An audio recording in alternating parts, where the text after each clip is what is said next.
What's up, BreadBreakers family? You are about to partake in an episode where we discuss politics, religion, how the church can impact the community around us, and get involved in some of these areas. We discuss this with Greg Steen, who is running for public office, and as always, we do not support any particular candidate or encourage people to vote for any specific candidate.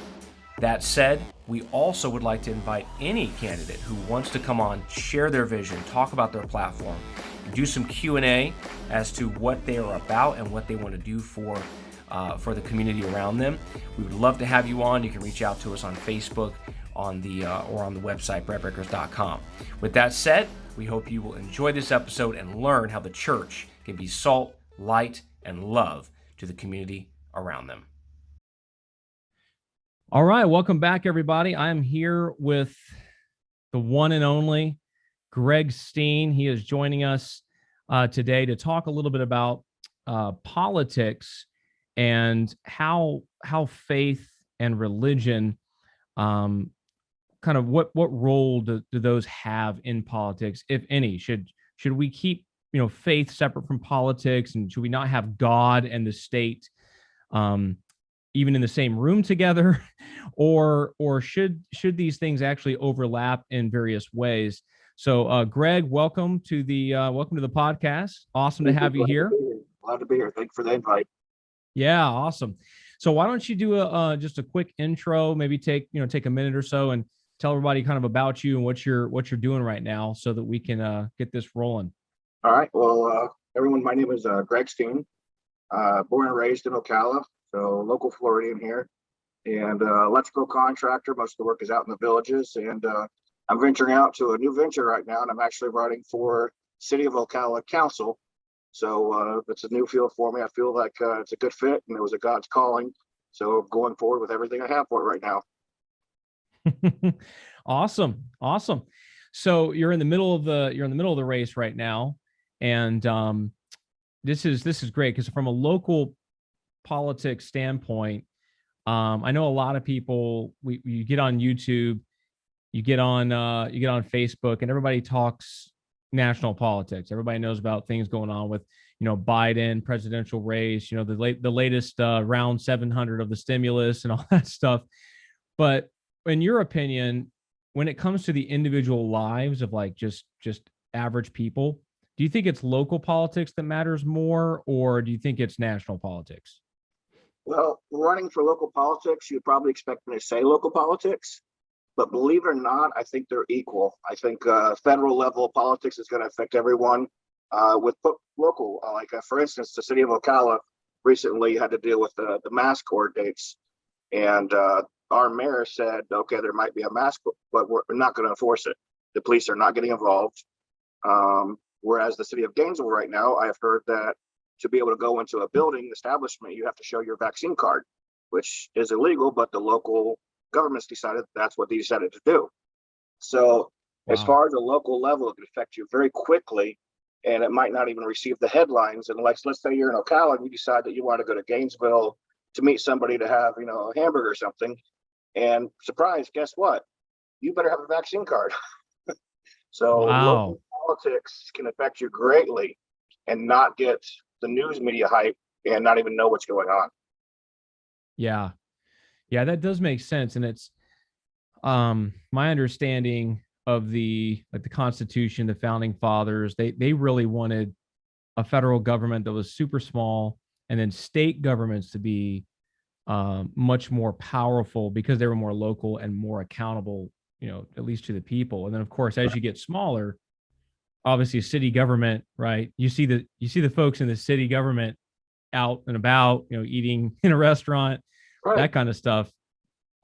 I love DeSantis, but I've never seen him around anywhere, So, so what are your thoughts on, speaking of DeSantis, did you hear about, the thing he just came out with, the big, the tech companies, and how Floridians can now sue for up to like $100,000 if the tech companies are deplatforming them or hindering them and their businesses and stuff? You hear about that?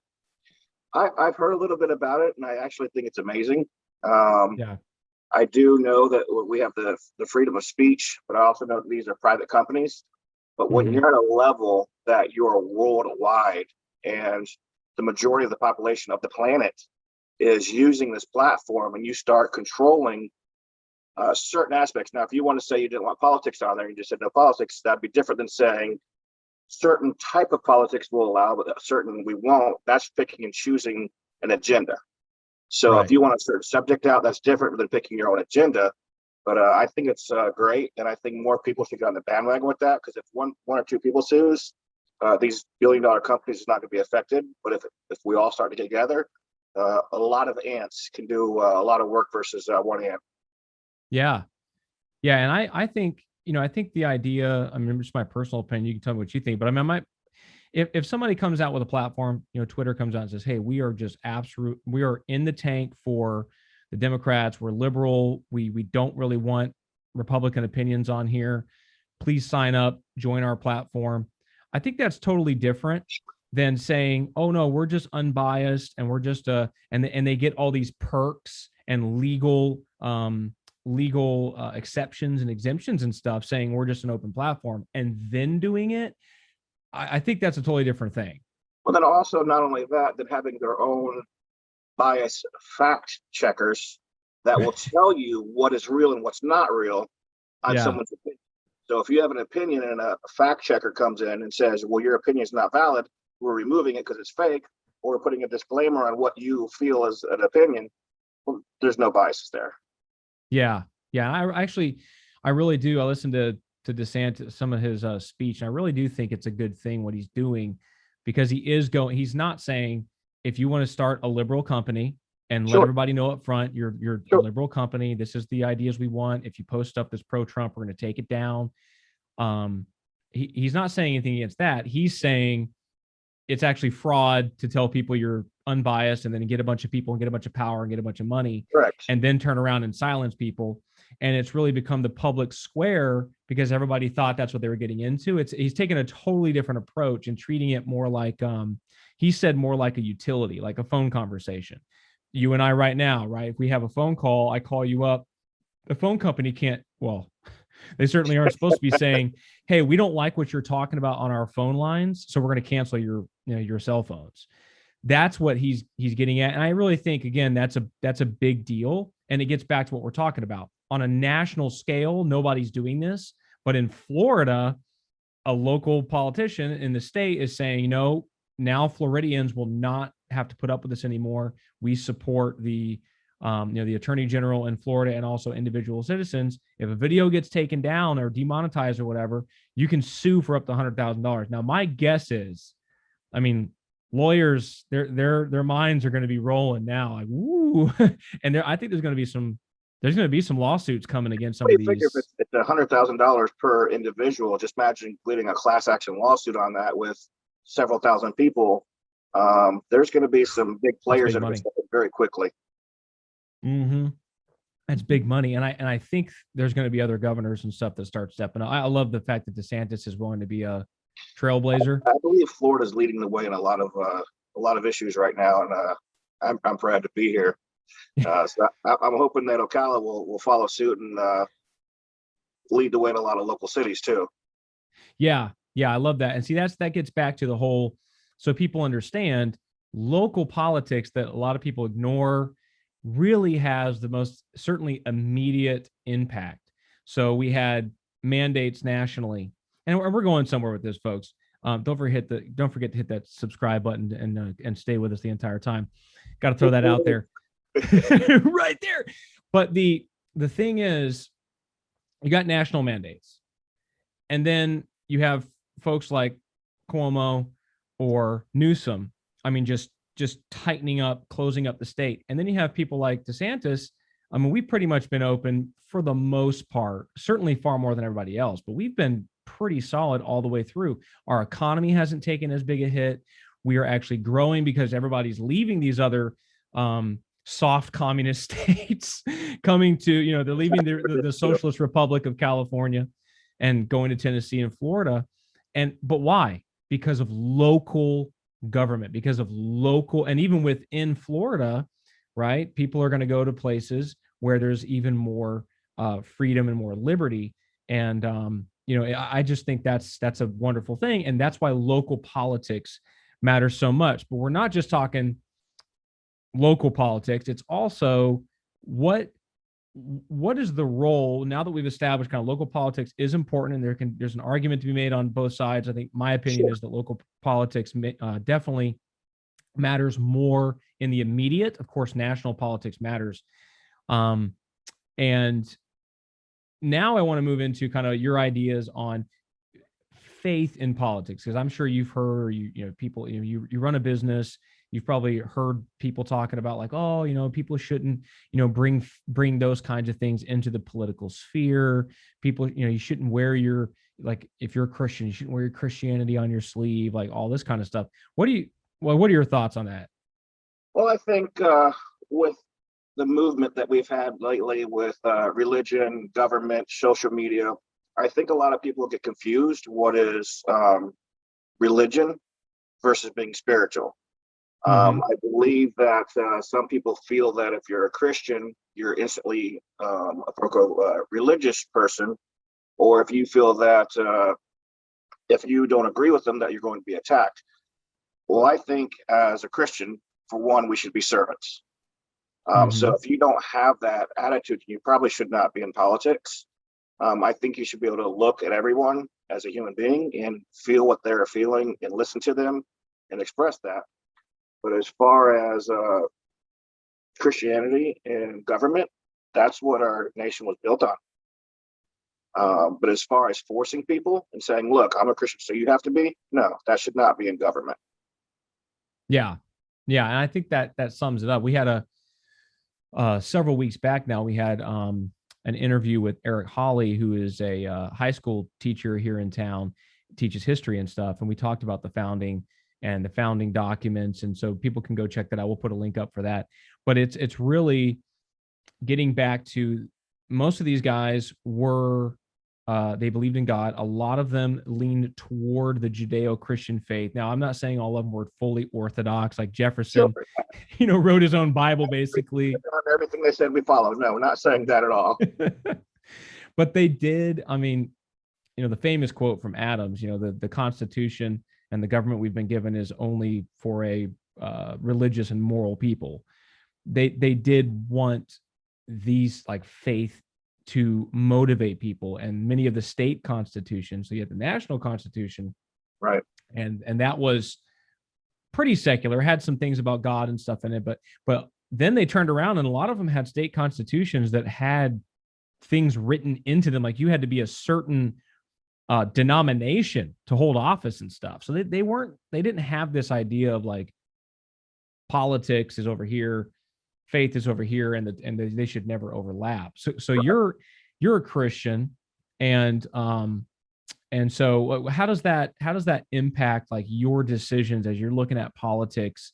Obviously, you just said, I mean, you're not going to try and do a mandate where everybody's got to be Christian all of a sudden or anything. That didn't work out too well for the folks in Rome anyway, when they tried that stuff. But what is how does that impact your decision making, your morality, like your concepts of justice? How does that kind of fit for you? Well, as I said before, as a Christian, I feel that I'm to be a servant. So going into politics, that is my goal, is actually to be a servant instead of going into politics thinking that I know everything, which I obviously don't. And anyone that thinks they do should have a second think about it. But I plan on going as a servant, and actually it doesn't matter. I don't care if you're on the left or if you're on the right, so-called, or middle ground. My job is to take care of every citizen of Ocala, and what your beliefs are has nothing to do with me. It's about the city and what's best for as a whole. But I think it all comes down to being a servant's heart and just wanting to help people out. And I might not agree with you and you might not agree with me, but it doesn't mean that I'm going to be upset with you, or if I'm going to, say that you're wrong. You have your thoughts and opinions. I have my thoughts and opinions, and I always think we should build on a common ground. So if you're over here on this issue, I'm over here on this. Let's find a common ground and see what we can work together with and move forward with that. But I do believe in less government regulations, and I believe in freedoms, which I believe is what this country is about. Yeah.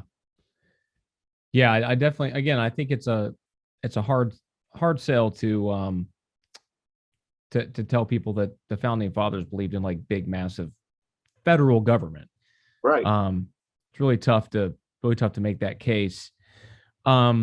So when it comes to being in government and being a person of faith, and this extends, you're particularly, you are a Christian, but other people could be of other faiths, and bring that into the political sphere. Do you see any problem with, as long as they're not trying to mandate a specific religion, do you think there's any problem with bringing religious morals, for instance, into the public sphere? So if you believe, theft is wrong because of the Bible saying, hey, you know what, we shouldn't be stealing from one another. No, I think that is a problem that some cities and some states are having right now, is no morals whatsoever. And as far as having to be a Christian to have morals, I don't believe that either. I think people that are people of faith and people that aren't of faith believe in morals. I mean, what goes around comes around, and I don't think anyone would want to go to dinner and get mugged or have one of your children snatched from you or anything like that. I mean, it comes down to morals and accountability. But as far as religion, different walks of life, no, I mean, that's what makes us a cloth. Different views. I mean, if we are all the same political views on a certain council, then will we really be doing the best for the city, or do we need a diverse group to be able to look at everyone and get different opinions and views on everything? That's what I think is going to make a good mix. Yeah, no, I agree. Yeah, definitely. You may have heard this before. I know I've heard this. Actually, I think I've even heard this in church before. Years ago, I remember a minister getting up and saying, we can't, you can't legislate morality. It's something to that effect. And I've listened to a lot of people talk on this and stuff. And so Douglas Wilson, he's a pretty famous Reformed Christian. And you may know who Michael Knowles is. He's like a political commentator. He's Catholic. But specifically, I've listened to them speaking about this. And if you really think about it, in their opinion, any time that you make a law, you're legislating morality. So Douglas Wilson says it this way. He says it's not a matter of whether we will legislate morality, it's which morality are we going to legislate. Most definitely. So you agree with that, like that concept that you can't definitely not legislate morality? Their morality is not at a certain level. So to say that there is no morality, you might have a low level or a higher level. Everyone's going to see it a little bit different. But I think we would all agree on the basics: crimes, murder, rape, muggings. We don't need that around, and passing laws on it. And I have no problem trying to move forward with that. As far as that's mostly county and states, et cetera, so forth. But as far as legislating morality, again, to be devil's advocate, you're not going to legislate morality. You could pass every law in the book. If someone's going to do something wrong, I mean, it doesn't matter. They're going to do it. Right. But I do think you should have laws in place where if someone is, committing these, even if you say it, immoral, because people are going to red flag you for those words. But it does come down to immorality as far as when you go to, the crimes that are being committed against other citizens. Right. So in essence, like you can't legislate, in other words, force people to be moral people, but you can legislate a certain level of morality and say, well, if you're going to do this, then you will be punished. It will be a crime. It's not going to be legal, that kind of stuff. And just because something is legal doesn't make it moral, right? Right. You try to line those up, but something could be like, oh, this is legal, doesn't necessarily mean you should do it. It just means you're not committing a crime. And vice versa. I suppose, there's probably laws on the books that it's not really immoral. It's just you're impacting some statute of growing too much of some specific plant in this area that's supposed to be designated for wetlands or something like that. It's like, it's not immoral, but we just we put this law here. Some people say that would be a moral dilemma too. So well, breaking the laws of moral dilemma, I guess. Yeah, definitely. So what, as far as your, you said city council is kind of where your leaning Correct. is right now, right? Just kind of getting into the city council. What does that look like? So what does the city council sort of do? What's their role? What kind of role would you have? What kind of things are you looking to accomplish there? The city council plays a big part on local businesses. So if you're going to be putting in a local business, you'd go before the council, try to get things approved, zone changings, anything like that, or anything significant that is going to affect the entire community. The council would sit down and look at it, talk to the attorney to see if it's legal, if not legal, how it's going to impact you, do studies to find out traffic flows, and just how it's going to affect everyone. It's going to bring better jobs, it's going to bring crime, et cetera, stuff like that. We're going to have to handle the homeless issue that we have going on there, and plan on reaching out to several people with that and getting different ideas what we can do about that. There's a very wide view of what should be done with that, all the way from giving a $50 bill to a bus ticket to building a hotel for them. So as far as going extreme to either way, I'd like to get everyone's opinions and views, see what the city as a whole feels, and be able to reach out and help them, but also not make Ocala a hub where everyone in the state goes, you know what, Ocala is the place to hang out as a homeless person. I mean, I believe in taking care of the homeless, but I don't feel that we need a population of 10, 20,000 homeless on the streets because we booked them a hotel and give a free ride. I think with that accountability, I mean, there's a lot of programs that I'm talking with some leaders with right now. And that's what I plan on doing when I'm in council, is surrounding myself with a great team and getting ideas instead of going in there and thinking I know everything. It's not about what you know, it's who you know. And right now, that is my plan, is to try to know as many people as I can that are full of wisdom to be able to bring that all together into the council. Council will also handle things like budgeting for utilities, the fire department, the police department. The police department right now, their command center is an old broken down, like a bread truck, box truck kind of thing. And we don't need we should be able to have a command post.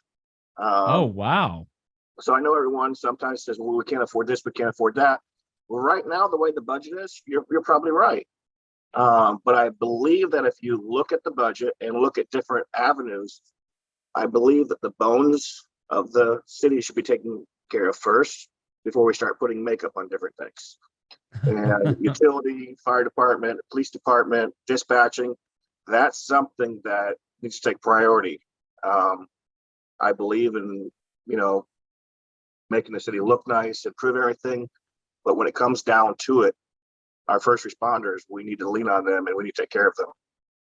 Yeah. Well, I mean, if you make it look nice and then a bunch of hooligans come around to destroy it and there's no police force to lean on, or they have less than adequate resources. Well, not only that, resources and training. We do have great training, but always more training, the more knowledge that we can offer our firefighters, our EMT, our police department, not only benefits them because they're being able to learn more, it helps the citizens too. I mean, it's just a win-win for everyone. So take an investment. I know people don't like to spend money, which I don't either, but that is an investment that'll pay itself 10 times. Who wants to have a lawsuit against the city for something that could have been handled with a little bit more training? I mean, spend the money now or spend 10 times more later. Yeah. I've noticed in some of these, of course, George Floyd, that was a major, national thing and everything. But I've noticed some of these things that have popped up where some of these situations, a little more training on the part of the police force and the police officers would have helped them maybe to diffuse a situation or handle it a little differently. May have had the same outcome, but at least they would have known what to do. I think some people think, police officer, you're in the middle of a fight or or a traffic stop. You don't know what this person is. Today could be the day that you get your head blown off and don't go home to your kids, right? People need that kind of training and to be able to know I have the equipment. I know what to do in these situations. Otherwise, you get a police officer who's armed, panicking. I mean, you don't want that. Right. That's going to be a bad outcome.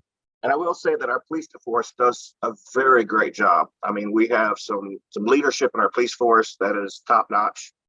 Hands down, I could never do that job. It takes a special kind of person to be able to handle that stress and responsibilities. And for the funds that they have, they are doing great. But I know if we could offer them a little bit more, that would just be a great blessing for them and the community. Yeah. And infrastructure and different things. I mean, like you said, fire and medical and things like that. I mean, just it's stuff that we really need to focus on. Our fire department in the city is so advanced with so much training. We actually have individuals from Ocala going and training other departments. So we have some top-notch quality people here. And it's sad because we'll train either a lineman or a police officer, and I'm finding out that they can leave and go to a neighboring city and make $3, $4, $5 more an hour or have huge benefit packages, but they'll come here for training because our training is top-notch, but then we don't have the resources to be able to take and hold that.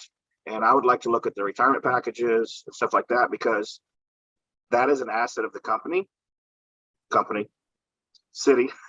I mean, but the city is ran like a company. Sure, yeah. So it's all about investment for tomorrow. Wow. Okay. Now, so as people, you're obviously running for office, and you're taking sort of the culmination of a lot of your beliefs, founded on the Word of God and things like that. What can people who maybe they don't want to run for office, but they are in the community, the average, let's take it at the individual level first. Just what can an individual do to help make an impact in the community from a God-centered way, but it has I'll say a political impact? Believe it or not, through this whole journey of moving into running for office, some of the most powerful tools there are right now is being a citizen, because your voice does count. Go to city council meetings, let your voice be heard. Social media is very powerful. Post what you're seeing, take pictures. I would give a little bit of 2 cents of advice. If you decide you want to see some change or issues, I would handle it nicely instead of attacking. Most times when you attack, people aren't going to listen to you. They're going to shut you down. But just go have a conversation and say, look, this is what I'm seeing. I'm a local citizen. I would like to see this implemented, and give some great ideas. That is the most important thing. If you have something you want done, come up with an idea that you think that it'll be handled. Go to your local politicians and say, look, this is an issue we're having. I believe that we can handle it this way, and lay a plan out. That would be very powerful. What is the best way for an individual to do that, to reach out to a local politician and get some time on the calendar or something like that, where they can actually have some of that interaction? Right now, the way it is you would just send an email in, and to get a response from one of the council members. Mm-hmm. When I'm in office, I plan on actually putting a cell phone out there, a messenger, and email, so I can be reached many different ways, and to be able to respond much quicker. I'm at a point in my life right now where the businesses that I own, I have individuals that can actually start running that for me, and I can actually dedicate full time to helping citizens in Ocala. So I'm going to try to be very available. So the City of Ocala job, I was told, was less than a part-time job. That should not be the case. We have city council members that do take this as a full-time job, which is very commendable for them to take care of that, because it is, I would say it's a voluntary job, but it is a $250 a month job, so you are technically paid, but it's a voluntary job. Yeah. But right now, $250 a month? Yes, correct. So you're not in it for the salary or the Oh no, paycheck. man, I'm $250 a month. I'm gonna. Woo. I think unemployment is like 3 times that per week or something, right? Yeah, and I've had people say, "Well, why are you running for office?" And they find out it's $250 a month, and they're like, "Oh, well, it's not for the money." Then, are you looking for contracts in Ocala because you're an electrical contractor? Well, honestly, no. My business is in the villages. I'll come to Ocala if I have friends or something like that, or just take care of it. But we're booked three weeks out in advance out there. We Yeah. can't take it on anymore. I'm literally just wanting to be able to serve the community that I live in, and actually giving me a chance to obtain what I have in life right now. Yeah. Yeah. That's awesome. I think it's a really good idea though, that like, people are using either apps or, Messenger or things like that to connect. And maybe if it's a large enough population, if you got a city of 1 million people, it may not be great to have 1 million people pinging you on Messenger. But some kind of accountability, some kind of like people can actually reach me. So you feel like the local government is pretty reachable, open to, hey, can I get some time on your schedule to go grab some coffee and talk, like that kind of thing? I believe that should be the goal and the target of every local politician. Okay. Yeah. And I agree. I think that's an awesome thing. So on an individual basis, people that have concerns, people that have questions, people that, have issues and stuff should be a voice of the community, as opposed to just complaining on Facebook or posting negative memes or whatever that nobody's even seeing. Reach out to a politician, reach out to your local representative, and try to connect. Now, what can establishments like, say, a church do to more like impact their community? 2 ways that I'm looking at. We can talk about both, but one is affect the politics of the county or the city government, because you've got, again, I hate to always bash some of these people but I mean, they're so bashable. Guys like Newsom out there in California, right? He's facing a recall. They got enough votes, I think, like last month. People in California hate him. Like, they can't stand him and they want him out of office. But it's because all these things he's, not just him, but he's allowed to happen. He's doing to churches, he's doing to people, this kind of stuff. Politics is important. It affects all of us from the materials. I just want people to understand, from the materials that your children are taught in school.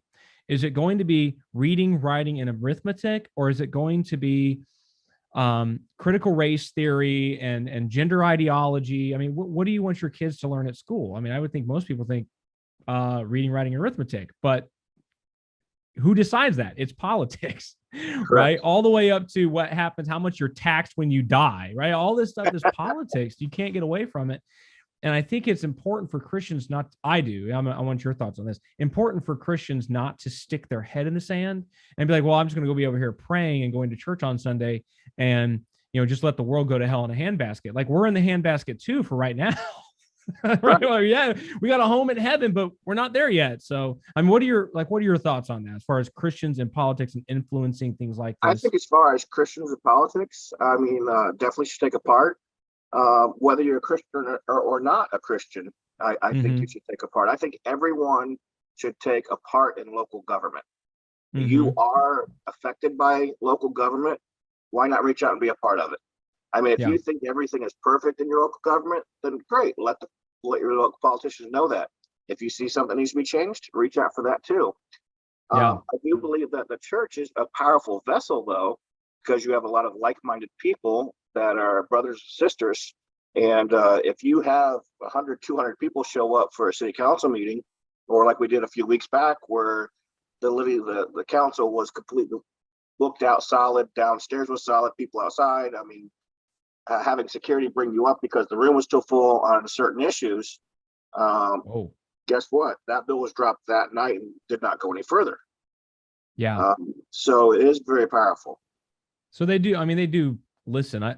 My experience is, I think maybe 3 years ago, something like that. Same thing. It was a big hot topic issue, I think with the school board at the time or something. Yes. And like, we were like, okay, we're going to get involved. We're going to bring some people up there. I actually put on to speak, and they were like, you have 5 minutes. And then I'm like, man, what can I get done in 5 minutes? Then they email like 3 days before, oh, by the way, you have 2 minutes because there's too many people that want to talk. But it was, just going there and seeing all the people, just tons of them, because it was such a big issue. And I think you're right. I don't think people realize I don't have a whole lot of power on a federal level. I don't have a lot of power on a state level, but on the local level, the individual citizen or family or small church, they actually do have a lot of, certainly, like, I don't want to say power, but influence. They have a lot of influence. Great influence. And as far as being a politician, with me being a Christian and having certain beliefs for me and my family, doesn't mean that I'm going to vote that way for you and your family in the city. My job as a politician is to vote what's best for the city and what's wanted by the city. So if I personally have something that I like, but it's not the best for the city, well, then I can't vote that way, because it's not about going into politics and saying what's best for Greg Steen. No, because at that point, you're not a servant. You're a dictator. So you have to vote what's best for the city as a whole. And even if it goes against your grain, it might just be something you have to chalk up and take care of. Now, certain issues that are just, life and death, et cetera, so forth, I mean, you're not going to be able to pass that by, but you do have to take care of what the city wishes are. Okay. So from a needs perspective, you mentioned homelessness, for instance. Like, what do you feel like are 1 to 2, maybe 3 different things that churches could get involved in now, to help the city, to help the county? Well, I mean, churches, obviously, they're in the sphere primarily. Jesus didn't say, go start a homeless ministry, go start a food kitchen. I mean, obviously, the primary thing is coming into the kingdom. Jesus said, my kingdom is not of this world. But we are in this world. We are supposed to, the Bible does say, do good to all men. So what are some things that you feel like churches can do to kind of bridge that gap? It's not in and of itself spiritual. It's not getting somebody saved or whatever necessarily, but it is helping the community. It's helping people get on their feet. It's helping people see the light and love of Jesus. One thing I would love to see is churches crossing the denominational borders. So as long as you're of faith and you believe in God, just because there's a couple of verses that you disagree with, come together for the common good of mankind. Yeah. So just get together. Don't have an agenda of trying to build more members or funding a new parking lot or playground. Come together. If we just had 10% of the church's population in the county come together and do something for the city once a month, every other month, host something, feeding the homeless, or Habitat for Humanity, or anything like that, there'd be so much power with a small percentage of the entire pie of the religious community, and not getting caught up on, well, if you're a Catholic or you're a Baptist or you're a Pentecostal or you're non-denominational, let's just get together and agree that we're just going to help mankind. Yeah. Okay. So first step, not being so denominationally minded. And to all my, we're non-denominational, but to all my fellow non-denominational churches out there, just because you say you're non-denominational doesn't mean you don't get that mindset. It's true. You can still get our church. Denominational. We're non-denominational. Right. So it's really more of willing to let the walls come down and work with other churches. Okay, that we disagree on the nature of God, or we disagree on, how, when and where baptism should come in and what it should happen. But we should be able to agree that these people over here who have had horrible life and, grew up in an abusive home, and now they want to get their lives turned around and they need some help. We should be able to agree, like, let's help that person. Right. So once those walls come down, or if we start to push those down, you said come together and do some stuff for the city or the county or whatnot. What are some things that, like, you can think of that would genuinely be helpful? Because I know churches sometimes think of stuff and they think this would be helpful, but it may not be helpful. Like, from a civic perspective, what do you think would be helpful? As far as basically addressing any of the needs of the city, of the people. For instance, literacy is a problem right now in Marion County. A lot of our children are not reading at a third grade level, which is going to affect them for the rest of their lives. If they could do some kind of events in promoting reading. I know when I was a kid, we had certain things where if you read so many books, you got a reward and stuff like that. Maybe just getting together and purchasing materials and offering that to families, some extra study guides, setting up, a place where they could go to and get extra tutoring on the weekends or after school. The churches get together for food drives. There's people here that are wanting to know what they're feeding their kids for dinner. And then you hear, oh, well, you can just go get food stamps. Well, sometimes it's not that easy, and sometimes it just does not cover it. We are to feed the homeless, feed the hungry. There is so many outreach programs that if we could get together, we could take care of and solve.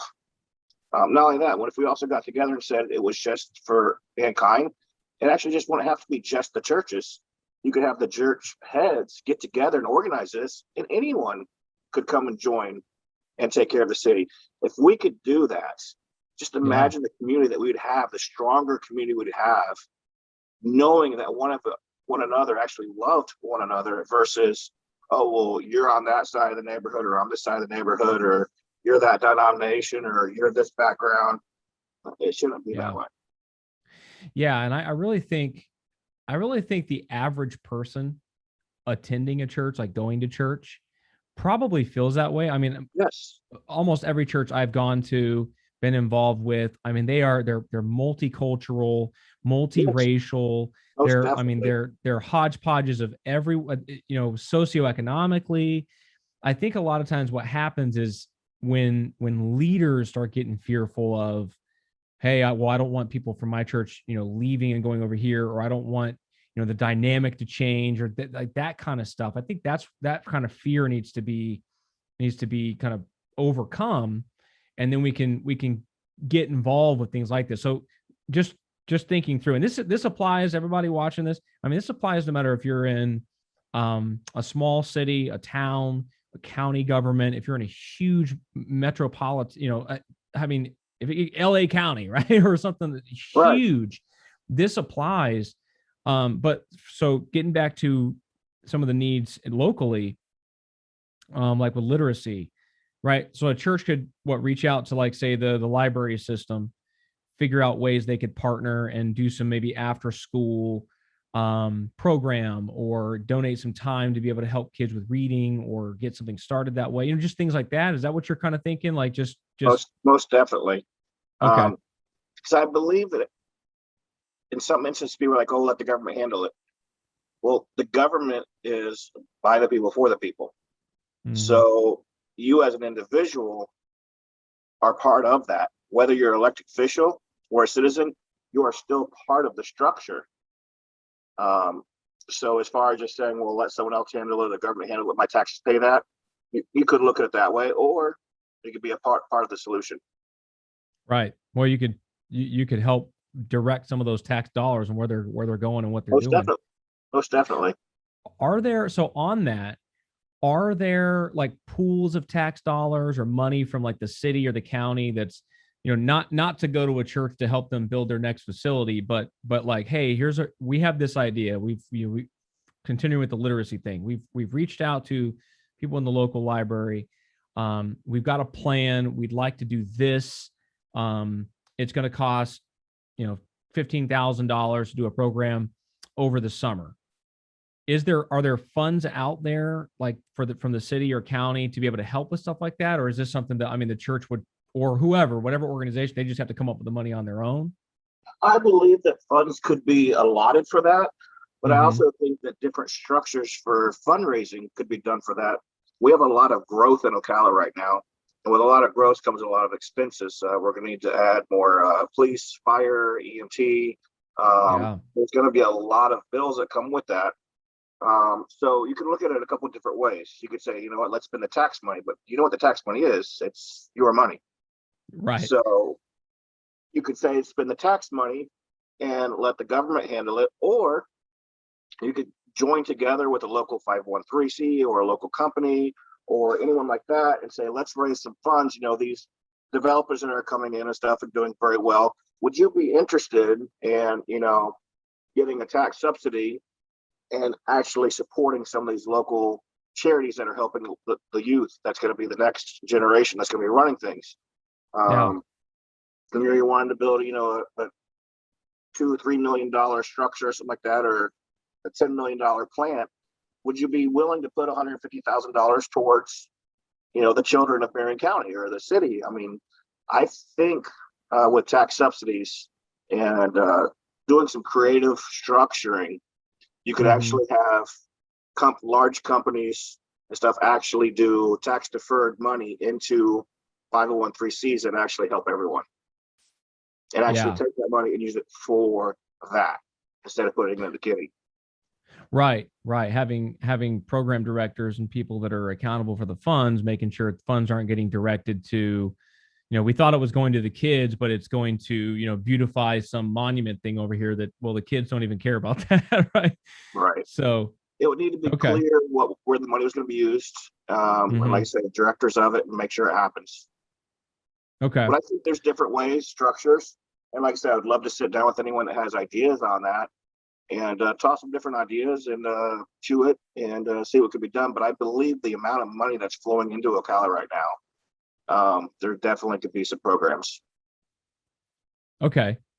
Awesome. Yeah. Because I fully agree that churches are a great place. I mean, when you think about it, we're supposed to be light, salt, love to, the hands of Jesus Christ to the world.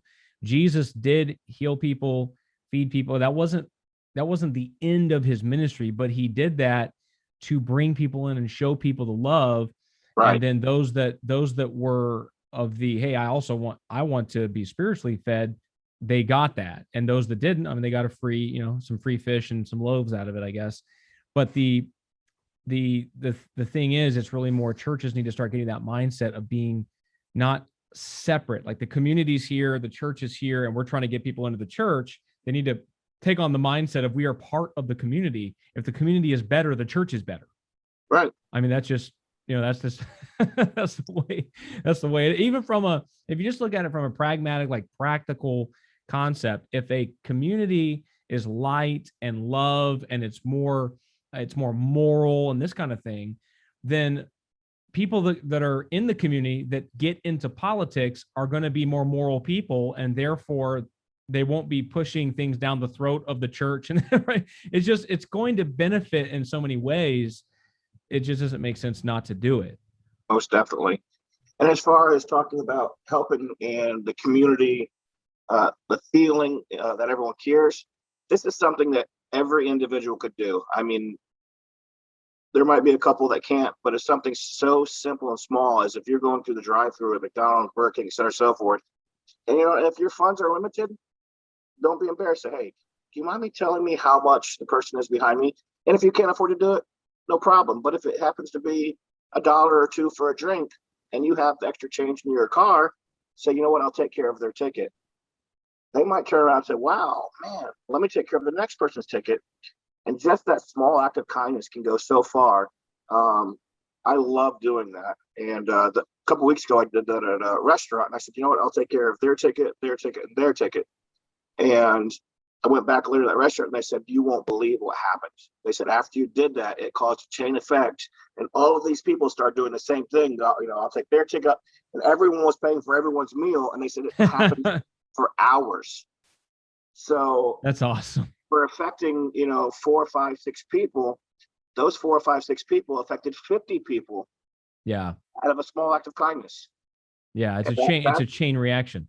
That's what I believe a community is about. Small random acts of kindness to go a long, long ways. Yeah.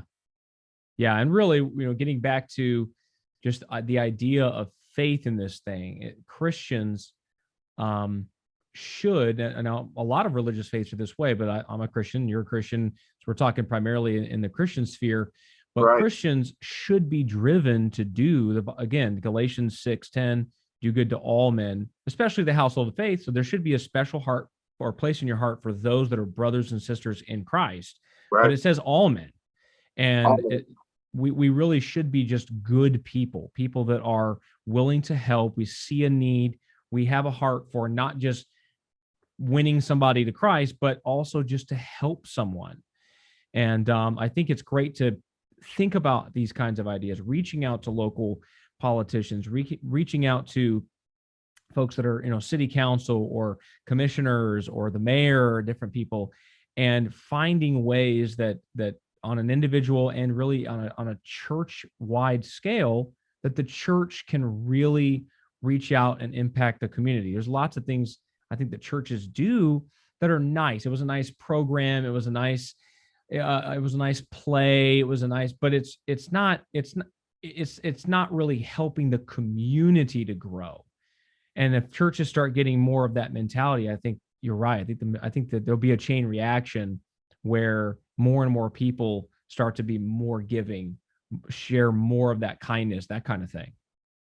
And another thing a church could actually do politically is pray for your leaders. Reach out to your leaders and just say, you know what?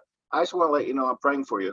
Whether they're religious or not, having a community that calls you and says, just to let you know, I'm not complaining. I'm not asking for anything. You're on my heart and I'm praying for you. Whether they're religious or not, that's going to speak loudly. Yeah. I think so. I mean, I've had, if somebody tells me, I'm I'm asking for blessings from Allah for you. I mean, okay, I don't believe that. I don't have that set of beliefs, but I'm going to be like, oh, well, thank you. Right. I mean, it's an act. Oh, I'm so mad at you now.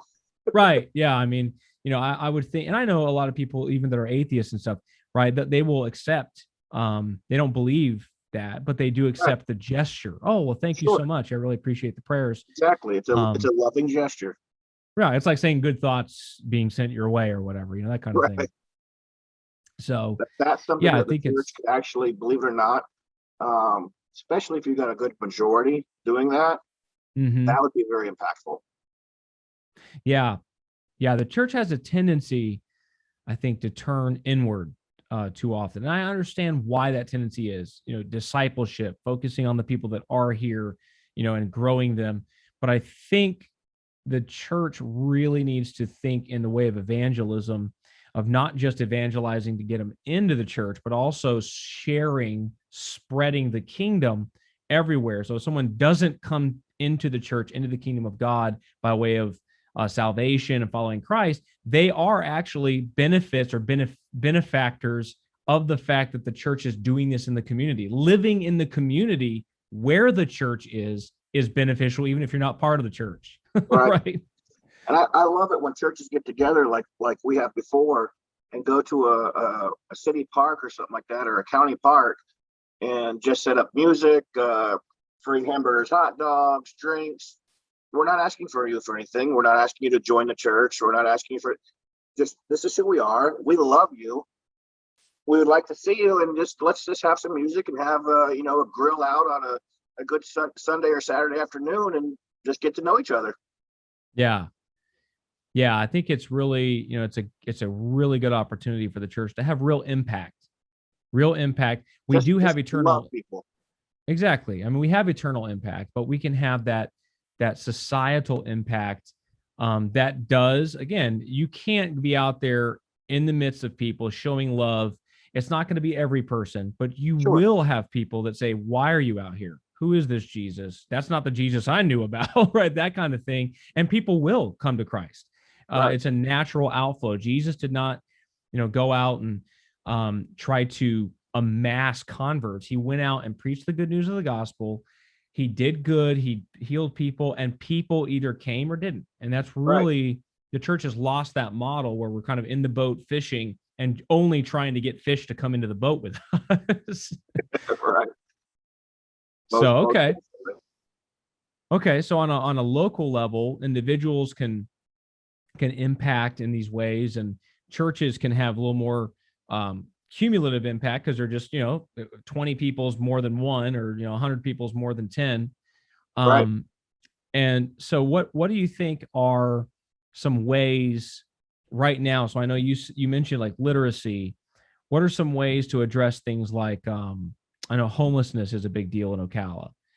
What are some things you envision? I mean, I know it doesn't work in LA, it doesn't work in San Francisco, just to give them free stuff. I mean, I don't live there, but I mean, people that have visited and lived there, I mean, I've heard stories about San Francisco, poop on the sidewalks and needles all over the place, and it Yes. doesn't work. So what do you think kind of does work in that sphere? What can people do? People in churches, I mean, what can we do to help?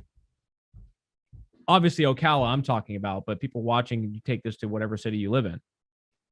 Well, a lot of these people that are out there have given up.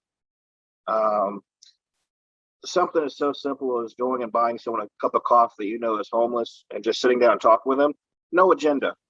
Don't sit there and say, well, you have to come to my church and you have to recite these words and you have to. No, just go love the people. Let them know Mm-hmm. that they are human beings, that people do love them, and buy them a cup of coffee. Will some of them ask for money, stuff like that? Sure, of course, no problem. Just go there and just say, look, I'm here to buy you a cup of coffee. Um, have you eaten today? But as far as a larger, as far as fixing it, one is taking care of our youth, which goes into literacy, Mm-hmm. making sure that they have strong role models, making sure that they know that their voice is heard in political arenas, giving that education there about politics, about and just giving that little bit extra. But as far as the problem that we have right now, I'm going to have to sit down with some local leaders and find out what would be the best solution to actually trying to fix this instead of just trying to put a band-aid on it right now. But as far as right now, I mean, I have backpacks in my truck that have like, portable toothbrushes, rain capes, snacks, bottles of water, towelettes that you don't have to have water for, basic stuff that everyone should have. And I'll go around, I'll find someone and just hand them the backpack and say, you know what, here you go, have a nice day. And don't want anything from them, just this is for you. And some of them actually will break down crying and just, no one's ever done anything for me. And I mean, that backpack, maybe 15, $20, maybe. Yeah. And who knows, it might change their life. And they might want to talk to you about the Lord like that. But if they don't, that's okay too. Yeah. But as far as the answer to it, I do not have the full plans of that yet. I would need to sit down with several leaders and toss around ideas because, like I say, the ideas are complete polar opposite right now. So we're going to have to come in the middle somewhere and talk to some experts about this and address it. Because you also have the human rights issue with attorneys down south waiting for us to do something wrong to sue the city of Ocala. And also, we don't want it to be the hub where, the population grows tenfold every year. So we do have to figure a way to treat them humanely, take care of the issue, but not just put a band on it. We need to fix it somehow. And as far as that, I'm going to be reaching out here shortly with some leaders and experts and find out what would be the best course of action with that. Awesome.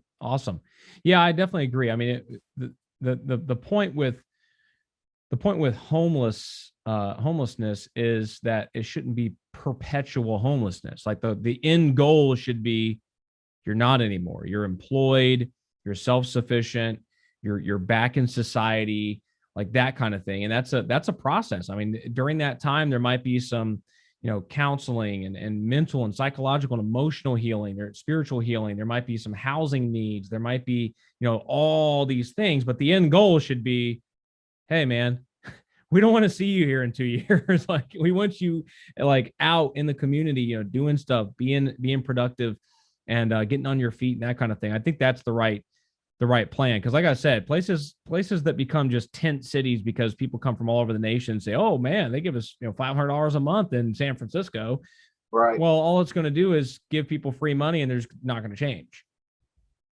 And the experts that I have reached out so far, from what I'm told by the stats that I'm being told is there's a lot of mental illness out there with that. And if that's the case, we need to address that too. Right. But one, for their help with that, but also, do we want mental illness people roaming the streets of Ocala that have some issues there? So let's what we do to help them. But also, I don't think we need people with mental illnesses going around and causing problems. They might not even know they're causing problems, but that's going to take funding, and that's going to take 501(c)(3)s that are going to have to take that on.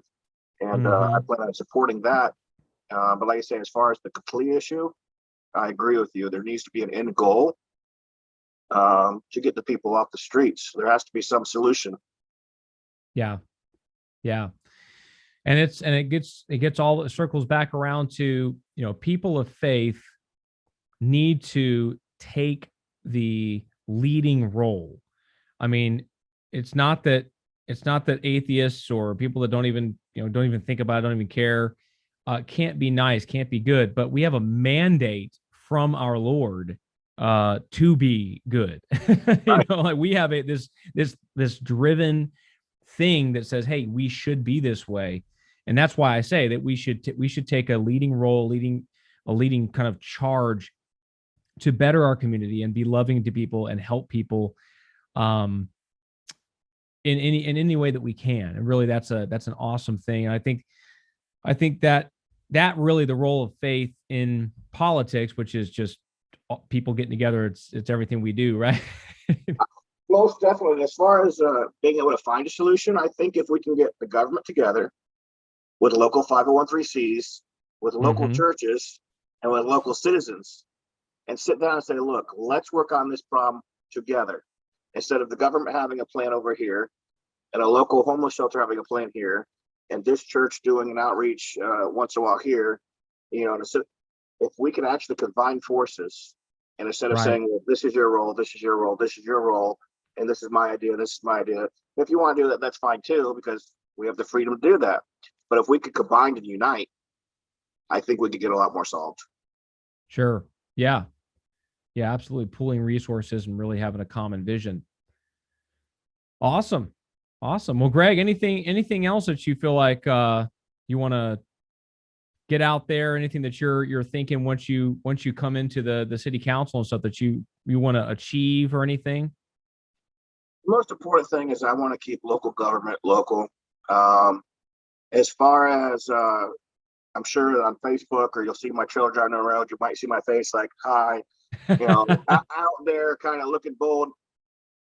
I'm not going into government to make a name for myself, but I would like to be recognizable. So if I'm walking down the street or in a restaurant or something like that, I would like to know, well, that's, Councilman Steen, and be approachable. So the only way is not going to be, so if you see this, if you kind of see the branding, well, that guy's kind of, stuck on himself. It's really not that. Just branding. I want you to know that when I'm out in town, stuff like that, you'll be able to see who I am and reach and say, you know what? Oh, you're a councilman. Let me go talk to you, and reach out to me anytime. Yeah. That's my goal. Awesome. Well, how would you recommend now that people reach out to you? Do you have like a Facebook page or something like that? I have a Facebook page, web page, Greg Steen for Ocala, FOR. Greg Steen for Ocala at Gmail would be a good contact. And you can check those out through those. You can also send me emails through that.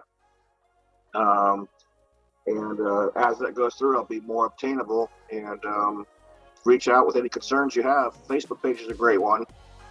Email, like I said, whatever works for you, I'll check them all. Awesome. Well, I definitely encourage, individuals and churches, get involved in your local community, wherever that is. People here in Ocala and Marion County, Greg, just in this process of running for city council, has made a lot of contacts and has a lot of good information. And so he might have some great ideas how you, your family, or church can get involved in making a positive difference, being the love and light of Jesus Christ in the community. Greg, thank you so much. Glad to be here. Thanks for having me. Yeah, this has been great, man. This has been great. We will we'll catch you later on, and good luck with the city council. Appreciate it. And we will catch you later, my man. All right, thank you. Bye. Bye. Hey guys, hope you enjoyed that content from BreadBreakers. If you enjoyed the content, give us that thumbs up. And if you have any suggestions on future content or anything like that, don't forget to leave us a comment in the comment section. Also, subscribe and hit that notification bell. That way, every time we put out something new, a new video, a new interview, whatever it might be, you will be notified. We will throw some additional videos and playlists up here on the screen. And as always, God bless you. We'll catch you on the next video.